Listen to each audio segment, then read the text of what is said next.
নমস্কার বন্ধুরা, আমি সোনালী আপনাদের সবাইকে স্বাগত জানাই জাস্ট রান্না বাই সোনালীর পক্ষ থেকে।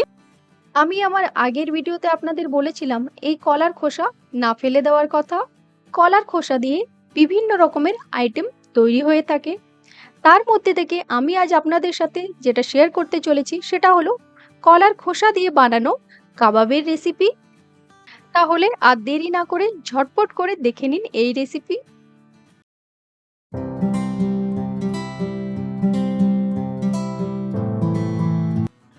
আর এই রেসিপি বানানোর জন্য আমি এখানে বেশ কিছু উপকরণ নিয়ে নিয়েছি। এখানে নিয়ে নিয়েছি 100 গ্রাম মসুর ডাল। এই ডালটা আমি 1 ঘন্টার জন্য জলে ভিজিয়ে রেখে দিয়েছিলাম। তার সাথে নিয়ে নিয়েছি ভিজিয়ে রাখা সয়াবিন বড়ি।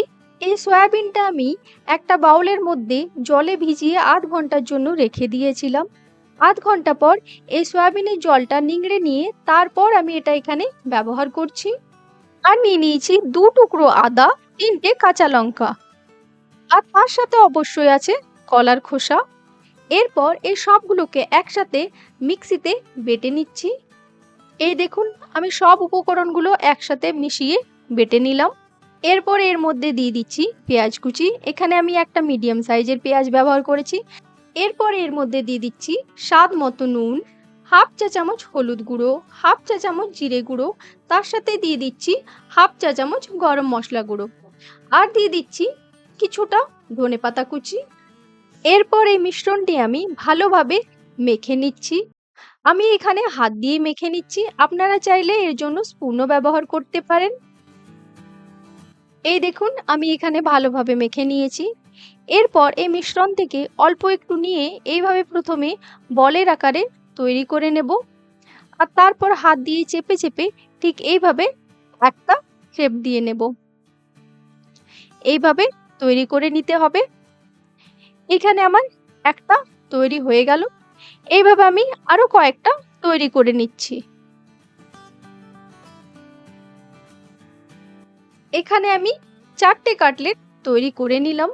এরপর দেখুন এর ওপরে আমি এইভাবে ছড়িয়ে দিচ্ছি সাদা তিল। প্রত্যেকটার ওপরে এইভাবে আমি সাদা তিল ছড়িয়ে দিচ্ছি। আপনারা যদি সাদা তিলটা না খেয়ে থাকেন তাহলে এর ওপরে গোটা জিরে আর না হলে পোস্তর দানাও ছড়িয়ে দিতে পারেন, সেক্ষেত্রেও সেটা খেতে ভালো লাগবে।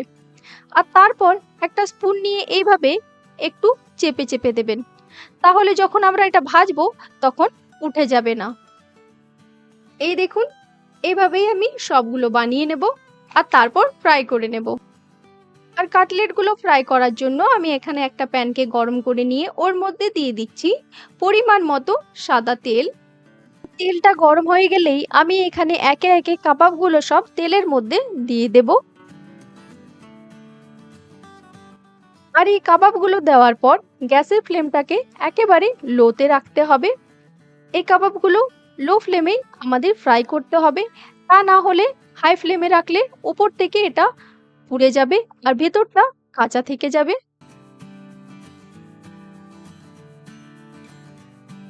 এইভাবে এক সাইডটা ফ্রাই হয়ে গেলে আরেক সাইডটাও পাল্টে দিতে হবে।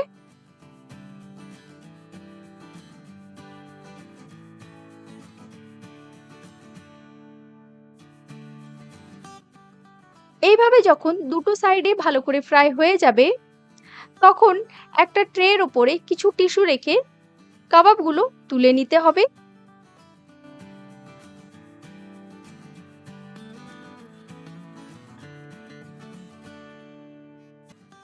এই দেখুন এখানে কাবাবগুলো তৈরি হয়ে গেল। তাহলে দেখলেন তো কিভাবে কলার খোসা থেকে তৈরি হয়ে যেতে পারে এই রকম সুস্বাদু কাবাব। এই কাবাব আপনারা বিকেলে স্ন্যাক্স হিসেবে চা কফির সাথে অনায়াসে খেতে পারেন।